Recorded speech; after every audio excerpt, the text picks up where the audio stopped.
नमस्कार मित्रांनो, मी प्राध्यापक डॉक्टर अशोक पांडुरंग जाधव, मान्य श्री अण्णासाहेब डांगे कला वाणिज्य विज्ञान महाविद्यालय हातकणंगले. आज आपला अभ्यासाचा विषय आहे अभिप्रेरणा आणि अभिप्रेरणेमधील दुसरा भाग आपण पाहायचा. पहिल्या भागामध्ये आपण अभिप्रेरणेची गरज, व्याख्या, कार्यप्रेरणेचे घटक, महत्व, प्रकार, प्रलोभने याचा विचार केला.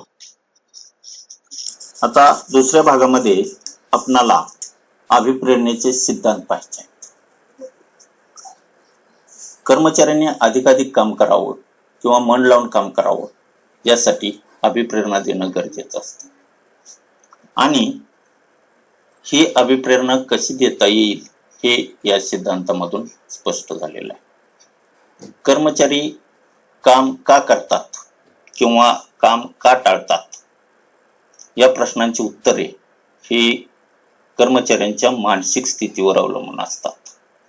म्हणून या मानसिक स्थितीचा अभ्यास म्हणजेच या ठिकाणी अभिप्रेरणेचा अभ्यास. तर आपणाला या ठिकाणी 3 सिद्धांत पाहिजेत. त्यामध्ये मास्लो यांचा गरजांचा सिद्धांत, हर्झबर्ग यांचा द्विघटक सिद्धांत आणि मॅग्रेअर यांची क्ष व य थेरी किंवा एक्स अँड वाय थेरी असं आपण म्हणतो त्याला. पहिला सिद्धांत बघू आपण, मॅस्लो यांचा गरजांचा सिद्धांत. लोक काम का करतात किंवा कर्मचारी काम का करतात, तर मुख्य म्हणजे त्यांच्या काही गरजा असतात आणि या गरजांचे 2 भाग पडतात, वैयक्तिक गरजा आणि कौटुंबिक गरजा सर्वसाधारणपणे. तर या गरजा पूर्ण करण्यासाठी त्यांना उत्पन्नाची गरज असते, पैशाची गरज असते, म्हणून ते काम करत असतात. म्हणून याचा अभ्यास मॅस्लो यांनी केला आणि त्या अनुषंगानं कार्यप्रेरणा कशी देता येईल याचं त्यांनी स्पष्टीकरण केलेलं दिसून येतं. मॅस्लो यांचं मत आहे की गरजा या 5 प्रकारच्या असतात आणि या 5 प्रकारच्या गरजांचा क्रम कर्मचाऱ्यांनी ठरवलेला असतो आणि त्या क्रमानं गरजा जर पूर्ण होत गेल्या तर त्याला कार्यप्रेरणा मिळते किंवा अधिक उत्साह लागतो आणि तो अधिक काम करण्यास तयार होतो.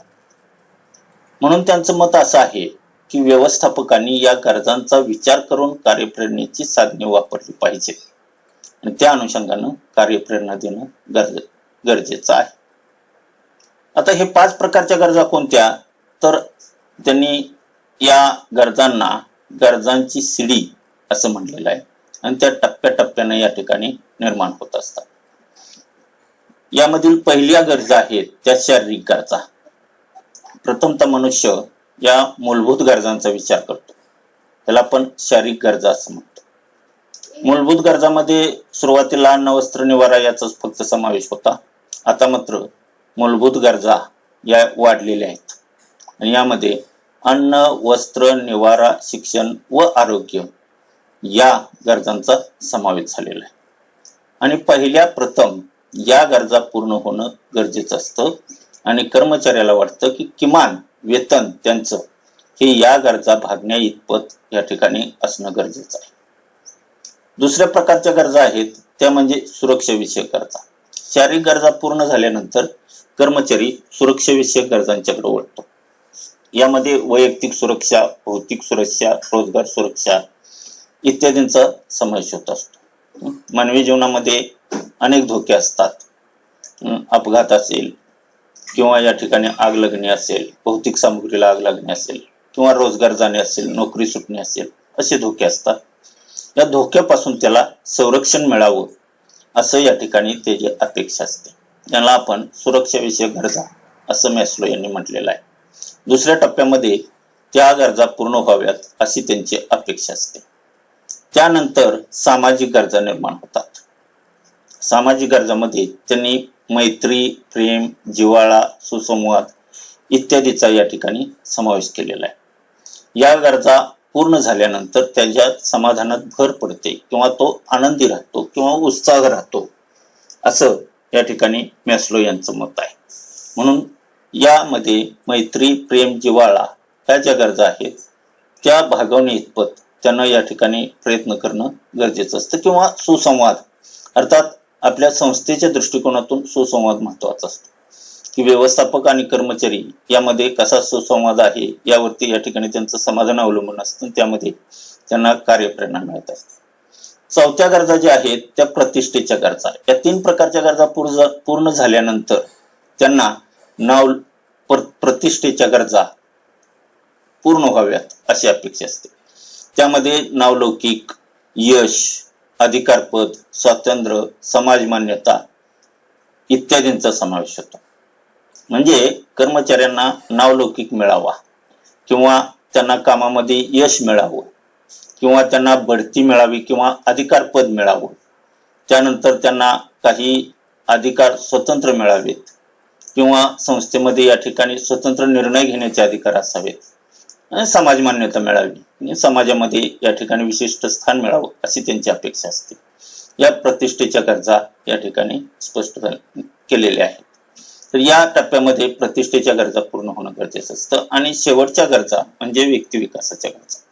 कर्मचाऱ्यांच्या वरील 4 प्रकारच्या गरजा भागल्यानंतर कर्मचाऱ्याला व्यक्तिगत विकासाच्या गरजा या ठिकाणी पूर्ण होणं गरजेचं असतं. त्यामध्ये नैतिकता, स्वयंविकास, व्यक्तिगत प्रतिमा, जबाबदारी स्वीकृती इत्यादीचा समावेश.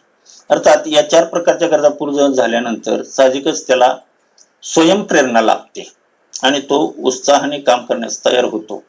आणि या माध्यमातून या ठिकाणी आपण कर्मचाऱ्यांना कार्यप्रेरणा देऊ शकतो असं मॅस्लो यांचं मत आहे.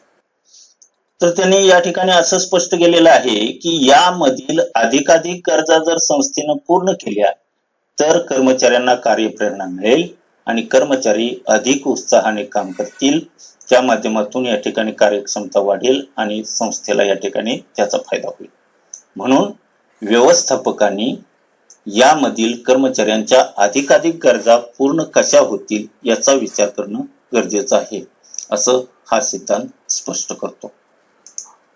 त्यानंतर आपणाला या ठिकाणी दुसरा या ठिकाणी महत्वाचा मुद्दा बघायचा आहे, तो म्हणजे या विशिष्ट गरजा या विशिष्ट क्रमानेच पूर्ण होणं गरजेचं असतं आणि यासाठी संस्थेनं विशेष प्रयत्न करणं गरजेचं असतं.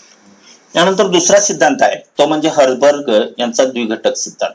मॅस्लो यांच्या सिद्धांतावरती टीका झाली आणि गरजांचा विशिष्ट क्रम हे लोक लावत नाहीत किंवा गरजा विशिष्ट क्रमानंच या ठिकाणी निर्माण होत नाहीत असं अनेक लोकांचं मत आहे. त्यामध्ये हर्जबर्ग यांनी देखील या ठिकाणी असं स्पष्ट केलेलं दिसून येत की काही वेळेला या ठिकाणी पगार कमी असला तरी चालेल, परंतु नोकरीमध्ये परमनंट असावं किंवा सेवा शाश्वती असावी असं या ठिकाणी कर्मचाऱ्यांना वाटत असतं. म्हणजे या ठिकाणी गरजांचा क्रम बदलतो आणि त्यामुळं या ठिकाणी या सिद्धांतावरती टीका झालेली दिसून येते.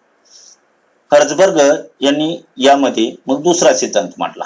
हर्जबर्ग यांच्या सिद्धांताला आपण हर्जबर्गच 2 फॅक्टर थिअरी असं देखील म्हणतो किंवा द्विघटक सिद्धांत असं म्हणतो.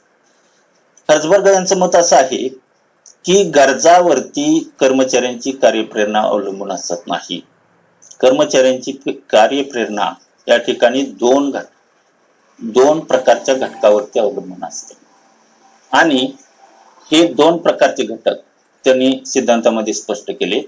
एक प्रकार म्हणजे निर्वाह विषयक घटक किंवा आरोग्यदायक घटक आणि दुसरा प्रकार आहे तो म्हणजे अभिप्रेरणात्मक घटक.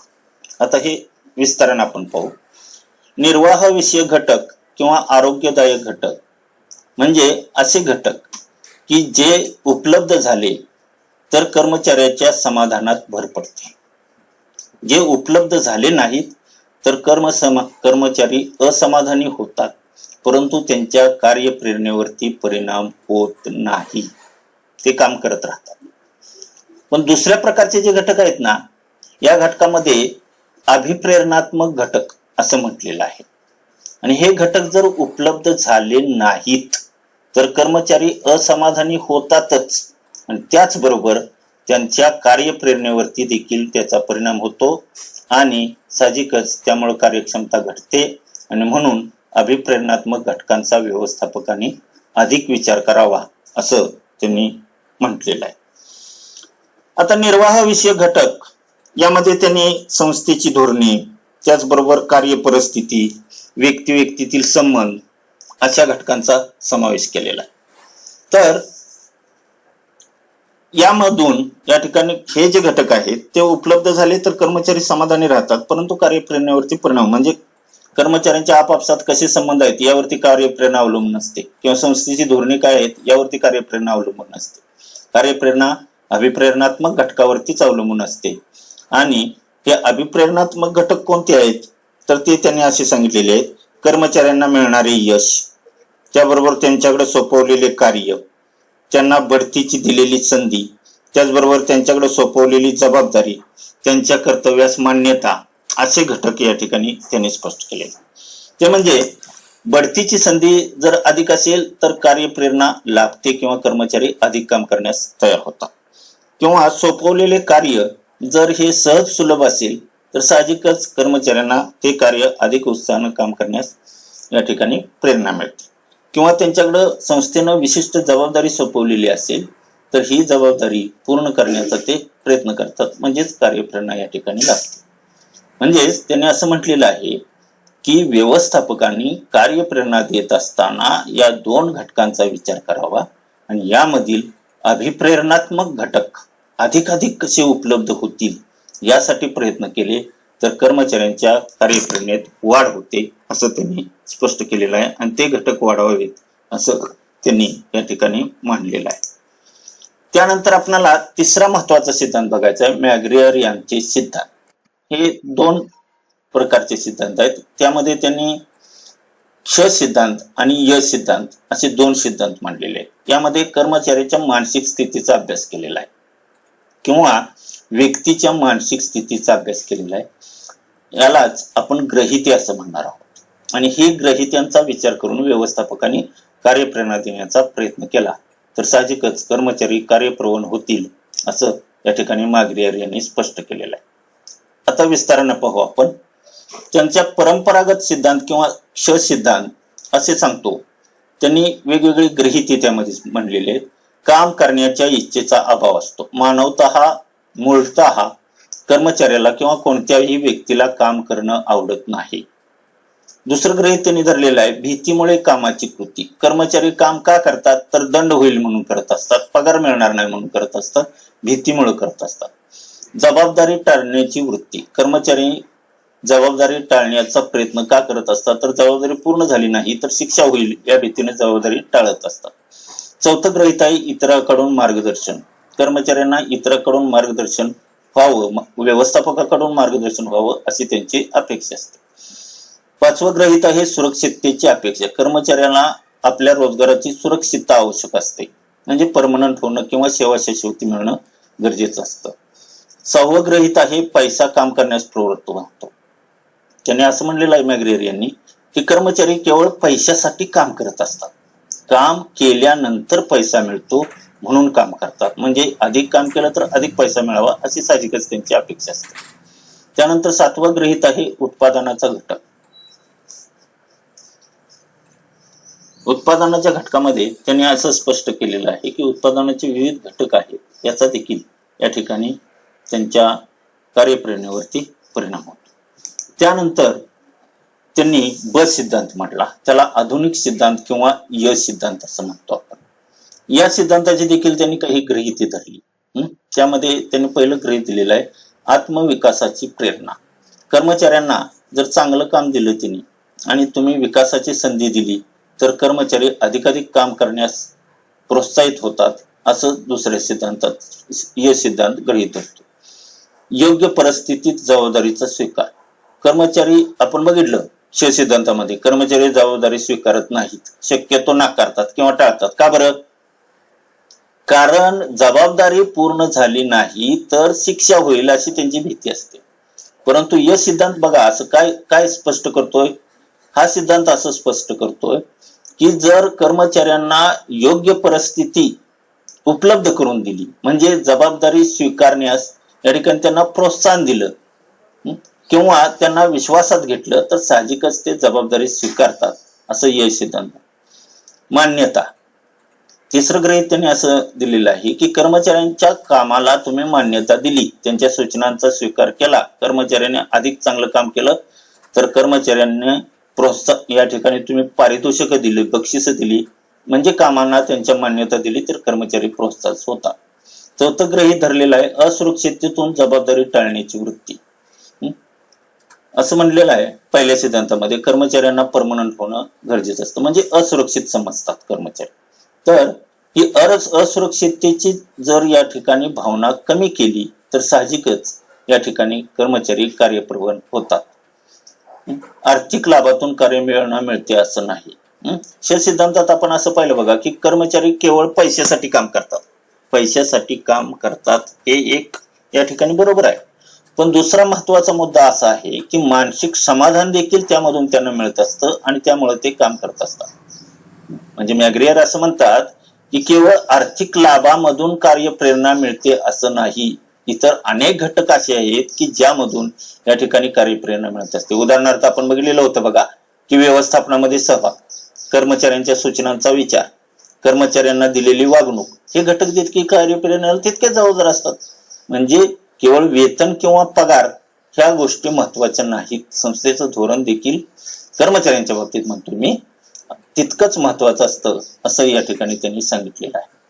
लोकशाही तत्वाचा असतो आणि हा सिद्धांत जो आहे या सिद्धांत हा लोकशाही पद्धतीने या ठिकाणी मांडलेला आहे, म्हणजे प्रत्येकाला समान संधी समान न्याय अशा पद्धतीने या ठिकाणी ह्या यश सिद्धांतामध्ये गृहीत या ठिकाणी घेतलेलं आहे. तर मॅग्रेयर यांचं मत असं आहे की क्ष सिद्धांत आणि यश सिद्धांत हे दोन्ही बरोबर विरुद्ध सिद्धांत आहेत. क्ष सिद्धांताची ग्रहिते ही पारंपरिक ग्रहिते आहे तर यश सिद्धांताची ग्रहिते ही आधुनिक ग्रहिते आहे. म्हणून व्यवस्थापकांनी या सर्वांचा विचार करून आधुनिक सिद्धांताचा या ठिकाणी वापर करावा आणि कर्मचाऱ्यांना कार्यप्रेरित करावं, म्हणजे संस्थेची कार्यक्षमता वाढेल, संस्थेच्या नावलौकिकात भर पडेल असं या ठिकाणी त्यांनी स्पष्ट केलेलं आहे. धन्यवाद मित्रांनो, थँक्यू.